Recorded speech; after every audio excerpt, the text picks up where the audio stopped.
अस्सलामुअलैकुम। और कैसे हैं आप सब। मैं उम्मीद करती हूँ आप सब ठीक होंगे। अल्लाह पाक आप सबको ठीक रखे, आमीन सुमा आमीन। आज हम बना रहे हैं बहुत ही मज़ेदार सी रेसिपी। जैसा कि आप देख सकते हैं, आज मैंने बनाया है बादाम वाला केक। इतना ज़्यादा मज़े का ये केक बनता है ना, अगर आपने एक बार मेरी रेसिपी से ही घर में बना लिया ना, तो मैं यकीन से कहती हूँ आप बेकरी से लाना ही भूल जाएंगे। इतने ज़्यादा मज़े का बनता है और आसान भी बहुत है इसको बनाना। बहुत ही आसानी से आप अपने घर में इसको बना सकते हैं। अवन के बगैर भी इसको आप बना सकते हैं, अगर अवन है तो अवन में भी बना सकते हैं।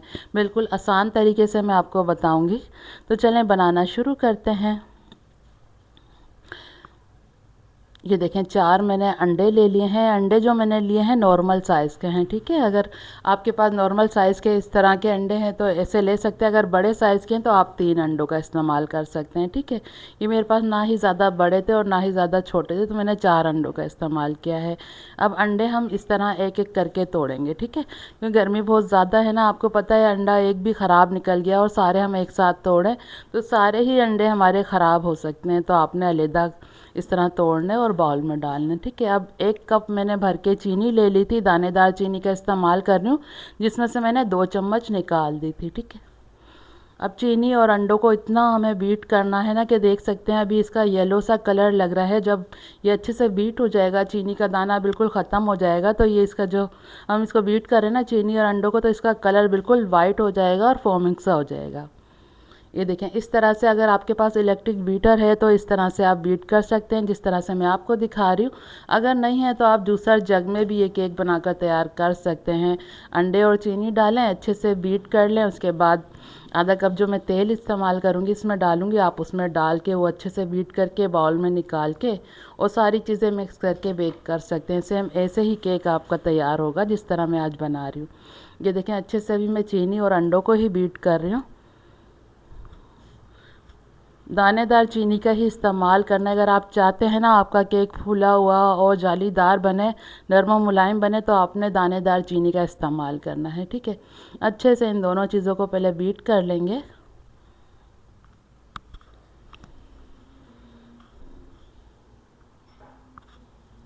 ये देखें, इस तरह से मैंने मशीन को बिल्कुल नॉर्मल उस पर रखा हुआ है, इसलिए तेज़ तेज़ मैं बिल्कुल भी इसको बीट नहीं कर रही हूँ। ये देखें, 5 से 6 मिनट लगेंगे इसको बीट करने में और ये इस तरह से हो जाएंगे। ये देखें, आप इसका कलर चेक करें, बिल्कुल वाइट सा हो गया है और ये देखें कितना फोमिंग सा हो गया। अब इसमें ऑयल डाल देंगे। ऑयल जो मैंने लिया है आधा कप लिया है। ये वही ऑयल है जिससे हम सालन वगैरह बनाते हैं ना, बस इसमें कोई स्मेल जैसे आती है ना, ऑयल वगैरह में खुला हम इस्तेमाल करते, तो आपने खुला इस्तेमाल नहीं करना है। इसके लिए जो 1 किलो की शॉप पर मतलब थैली मिलती है वो ले सकते हैं, या बोतल वगैरह जो मिलती है ना वो ऑयल आप इस्तेमाल करें। मतलब ना जो हम खुला मंगाते हैं उसमें फिर भी स्मेल वगैरह आती है, ठीक है। अब ये देखें, आधा कप मैंने ऑयल डाल दिया है इसमें और इसको भी अच्छे से मिक्स कर लिया है। और 1 टीस्पून वनीला एसेंस डाल देंगे। अगर आपको अंडों की स्मेल पसंद नहीं है ना, तो आपने वनीला एसेंस ज़रूर डालना है। इससे ये है कि अंडों की स्मेल नहीं आती और प्यारी सी खुशबू आती है हमारे केक में। सही तरह से इसको भी बीट कर लेंगे।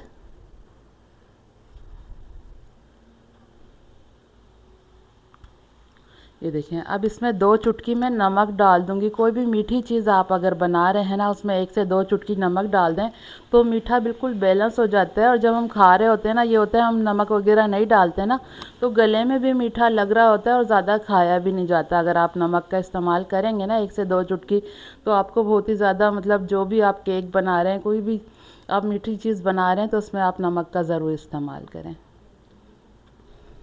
चलिए, अब अच्छे से मैंने इसको बीट कर लिया। मशीन को हटा देंगे, मशीन का काम बिल्कुल ख़त्म हो गया है। साइडों से इसके हटा लेंगे। ये देखें, और ये देख सकते हैं आप अंडे चीनी को इतना बीट किया, ये फॉर्मिंग सा हो गया। ये देखें, इस तरह का होना चाहिए। अगर हम इसको जल्दी जल्दी मतलब चलाएंगे ना चम्मच से या हैंड मिक्स से, तो ये बिल्कुल ही बैठ जाएगा। तो आपने ऐसा बिल्कुल भी नहीं करना है अगर आप चाहते हैं कि आपका केक भी बहुत ही अच्छा फूला हुआ बने।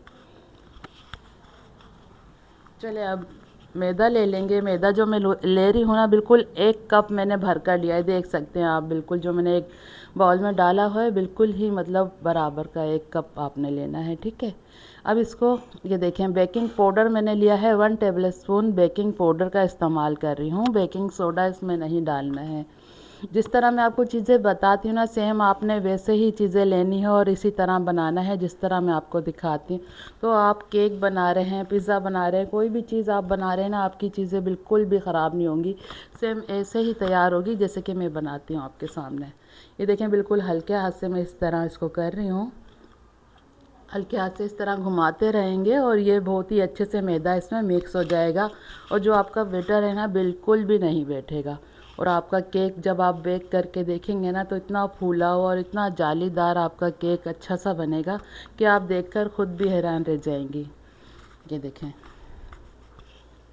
अब जो बादाम मैंने लिए थे ना, 20 बादाम ले लिए थे, जिनका इस तरह से मोटा मोटा मैंने कूट लिया। बिल्कुल बारीक पाउडर नहीं बनाना है, थोड़ा मोटा मोटा ही रखना है। ये देखें इस तरह से। अब इसको भी हल्के हाथ से मिक्स कर लेंगे। ये देखें, मैं आपके साथ वही चीज़ें शेयर करती हूँ जो कि मैं 2 से 3 दफ़ा बनाती हूँ। जब बिल्कुल परफेक्ट बनती है ना, तब मैं आपके साथ शेयर करती हूँ। मैं यही चाहती हूँ कि जो भी आप मेरी रेसिपी देखकर बनाएं ना, आपकी रेसिपी कोई भी ख़राब ना हो। भले कुछ भी आप बना रहे हो, सालन बना रहे हो, केक बना रहे हो, पिज़्ज़ा बना रहे हो, तो आपकी कोई भी चीज़ बिल्कुल भी ख़राब ना हो। तो आपने कोशिश करनी है, पूरी रेसिपी देखनी है और उसके बाद आपने वो चीज़ बनानी है। इंशाअल्लाह बिल्कुल परफेक्ट बनेगी। ये देखें, अच्छे से सारी चीज़ें मिक्स हो गई हैं और आप बैटर भी देखें कितना थिक है। ये देखें, इतना ही थिक होना चाहिए, इसको पतला बिल्कुल भी नहीं करना है। जितनी चीज़ें मैंने बताई हैं ना, अगर आप सेम वैसे ही लेंगी ना, तो आपका बैटर बिल्कुल ऐसा ही तैयार होगा।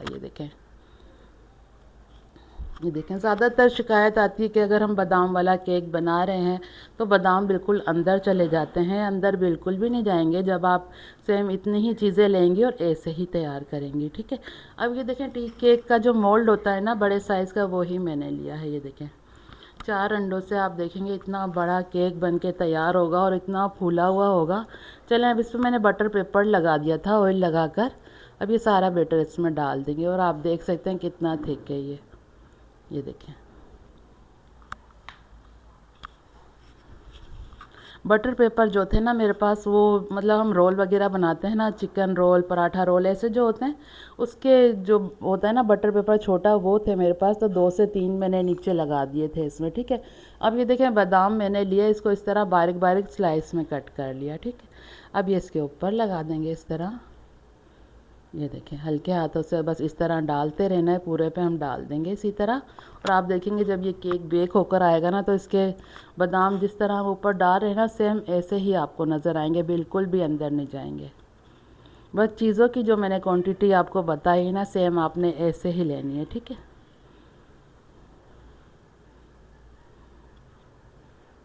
ये देखिए, पूरे पे मैंने इस तरह से बादाम लगा दिए हैं। तो चले अब इसको बेक कर लेते हैं। ओवन को मैंने 180 पे पहले गरम कर लिया था, ऊपर नीचे का, सही से वो गरम हो जाए। फिर आपने जब बेक करने रखना है ना इसको, तो पहले नीचे की रोड ऑन कर दें और उसके बाद इसको बेक कर दें। जब ये फूल जाए तो फिर ऊपर का ओवन ऑन कर दें। ऊपर से इस तरह से एक कलर आ जाएगा। अगर आप दोनों का करके इसको रख देंगे ना, पहले तो ये फूल जाएगा और उसके बाद ये बैठ सा जाएगा। तो आपने इसी तरह बेक करना है जिस तरह मैं आपको बता रही हूँ। ये देखिए, अब साइडों से अगर थोड़ा बहुत लग गया है तो छुरी से इस तरह से हटा लेंगे और उसके बाद इसको निकाल लेंगे। देख सकते हैं ऊपर से भी कितना प्यारा कलर आया है इसके, और साइडों का भी मैं अभी आपको निकाल कर दिखाती हूँ। ये देखें, प्लेट भी मैंने बड़े साइज़ की ले ली थी, लेकिन ये केक जो था इतना अच्छा सा ये फूला था, इतना बड़े साइज़ का ये तैयार हुआ था और बहुत ही अच्छा जालीदार ये केक बन के तैयार हुआ था। ये देखें, अभी ये बटर पेपर हटा देते हैं, उसके बाद आपको मैं दिखाऊंगी। आप कलर तो अभी भी देख सकते हैं कितना अच्छा गोल्डन कलर आया है चारों तरफ से। बहुत ही अच्छे से ये केक बेक हुआ था। आपको पता है गैस की भी अब टाइमिंग हो गई है, तो टाइमिंग से आता है। तो जब मैं ये केक बना रही थी तो गैस बिल्कुल भी नहीं था, तो इसलिए मैंने अवन में बेक किया है। जो बादाम वाले केक की रेसिपी है ना, इससे पहले जो मैंने डाली है आप देख सकते हैं, वो मैंने कढ़ाई में बेक किया है और बहुत ही अच्छा सा बेक हो गया है। अगर आप चाहते हैं या आपके पास अवन नहीं है, तो आप कढ़ाई में, पतीले में बहुत ही आसानी से बेक कर सकते हैं, बिल्कुल भी ख़राब नहीं होगा। यकीन मानिए, अवन से ज़्यादा अच्छी बेकिंग होती है पतीले में और कढ़ाई में। ये देखें, अब बादाम आप देख सकते हैं जिस तरह मैंने ऊपर लगाए थे, सेम वैसे ही ऊपर आपको नज़र आ रहे हैं ना, बिल्कुल भी अंदर नहीं गए। बस यही होता है कि जो चीज़ें मैं आपको बता रही हूँ सेम आपने इतनी ही लेनी है, तो आपका भी केक इसी तरह का बहुत ही अच्छा सा फूला हुआ सा बनेगा। अब ये देखिए मैं ऊपर इसके थोड़ा शहद लगा रही हूँ। अगर आपके पास शहद नहीं है तो आप चीनी का शीरा बना सकते हैं, थोड़ा सा गाढ़ा सा, वो भी इसके ऊपर लगा सकते हैं। उससे भी बहुत ही अच्छी सी शाइन आ जाएगी और टेस्ट भी इसका बढ़ जाएगा। ये देखें, अब ब्रश की मदद से पूरे पे इसको फैला लेंगे अच्छे से। ये देखिए, अगर इतने बड़े साइज़ का केक अगर आप बेकरी से लेते हैं तो बहुत ही ज़्यादा महंगा मिलता है, और आप अपने घर में बहुत ही कम पैसों में और इतने बड़े साइज़ का केक तैयार कर सकते हैं कि पूरी फैमिली आराम से खा सकती है। ये देखिए, ऊपर से मैंने अच्छे से शहद लगा लिया है। चलिए अब इसको कट करते हैं, फिर उसके बाद मैं आपको दिखाती हूँ। आप देख सकें इसके अंदर जो जाली बनी है वो कितनी अच्छी बनी और कितना अच्छा हमारा ये केक बन के तैयार हुआ है। अब ये देखिए प्लेट में भी पूरा नहीं आ रहा है, मतलब इतने बड़े साइज़ के। अब मैं पीस कट करूँगी तो वो पीस देख सकते हैं आप नीचे की तरफ आ रहे हैं। इतने बड़े साइज़ का इतना फूला हुआ ये केक बन के तैयार हुआ है। बस ये जो ऊपर बादाम है ना, थोड़े से क्रिस्पी हुए हैं ना, जब ये बेक होता है तो बादाम थोड़े क्रिस्पी हो जाते हैं, उसकी वजह से कटिंग में थोड़ी सी वो हो रही है, लेकिन बेक बहुत अच्छे से हुआ है। ये देखिए अभी मैं आपको करीब से दिखाती हूँ। ये देखें कितनी अच्छी जाली इसमें बनी है, कितना सॉफ्ट, कितना नरम मुलायम है कि मुंह में जाते ही ये घुल जाएगा। आप इस तरह चम्मच से भी इसको खा सकते हैं और आप चाय से भी इसको खा सकते हैं। सबको ही बहुत ज़्यादा पसंद आएगा। जब आप एक बार मेरी रेसिपी से बनाएंगे ना तो यकीन मानिए किसी को यकीन ही नहीं आएगा कि ये आपने ख़ुद अपने घर में अपने हाथों से तैयार किया है। इतना ज़्यादा मज़े का ये केक बनता है। तो चले मैं आपको अभी तोड़ कर भी दिखाती हूँ कि कितने आराम से, ये कितना नरम है कि कितने आराम से हाथ से ऐसे ही टूट रहा है। ये देखें कितने अच्छे से ये टूट रहा है और कितनी अच्छी इसमें जाली बनी है, देख सकते हैं। लग रहा है ना मज़ेदार। यकीन मानिए बहुत ही ज़्यादा मज़ेदार ये केक बन के तैयार हुआ था। सबको ही बहुत ज़्यादा पसंद आया था। तो आप भी अपने घर में इस तरह से बना सकते हैं। इसका कलर चेक कर सकते हैं, साइडों से गोल्डन कलर है, अंदर से कितने अच्छे से बेक हुआ है, बहुत ही नरम और मुलायम है ये देखिए मैं आपको करीब से भी दिखा रही हूँ। देखें लग रहा है ना मज़ेदार, और कितना फूला हुआ और कितने बड़े साइज़ का ये केक है। ये देखें कितना सॉफ्ट है। तो आपने ज़रूर एक बार ट्राई करना है, आपने ज़रूर बनाना है और मुझे ज़रूर बताना है कि आपका ये बादाम वाला केक किस तरह से बना। तो ये थी आज की हमारी आलमंड केक बनाने की रेसिपी। उम्मीद करती हूँ आपको पसंद आई होगी। पसंद आई तो प्लीज़ लाइक ज़रूर करना। अगर आपने हमारे चैनल को सब्सक्राइब नहीं किया तो प्लीज़ सब्सक्राइब भी ज़रूर करना। तो चले चलती हूँ, दुआओं में याद रखिएगा। फिर लौट कर आऊँगी इसी तरह आसान और मज़ेदार रेसिपी के साथ। जब तक के लिए अल्लाह हाफिज़।